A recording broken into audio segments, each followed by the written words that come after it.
the visual language of epic cinema is shifting.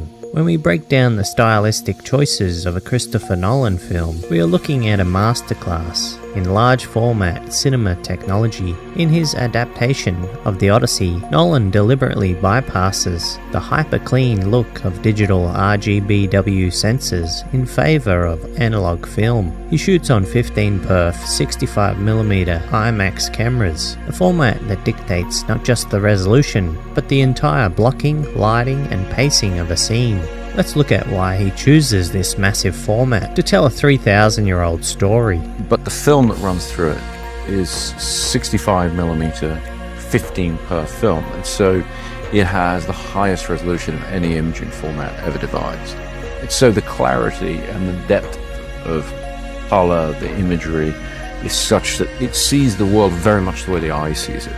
And when projected, particularly when projected from an IMAX film print, but also on their digital projectors, the screen disappears, the frame disappears, and you're just able to sort of be there. The depth of colour and the organic highlight roll-off inherent to 15-perf film creates an image that digital formats often struggle to replicate perfectly. However, capturing dialogue on set with the IMAX camera has traditionally been a nightmare. The mechanics of pulling that much physical film through the gate creates a deafening mechanical roar, forcing most dialogue scenes to be completely re-recorded later in ADR. But for The Odyssey, the goal was unbroken on-set intimacy.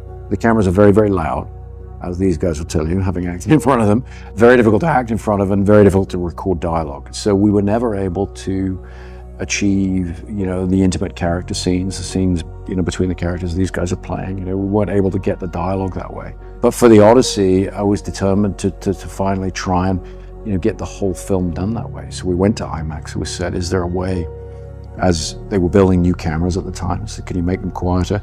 Can you encase them in a blimping system? And they invented this very, very high-tech system, this box that you put the camera into, and it makes the camera effectively silent. It's still giant. It's a big 300-pound monster that we had to move around the set and everything, but it allowed us to, photograph these guys in close-up and record their dialogue and get their performance as they were doing it.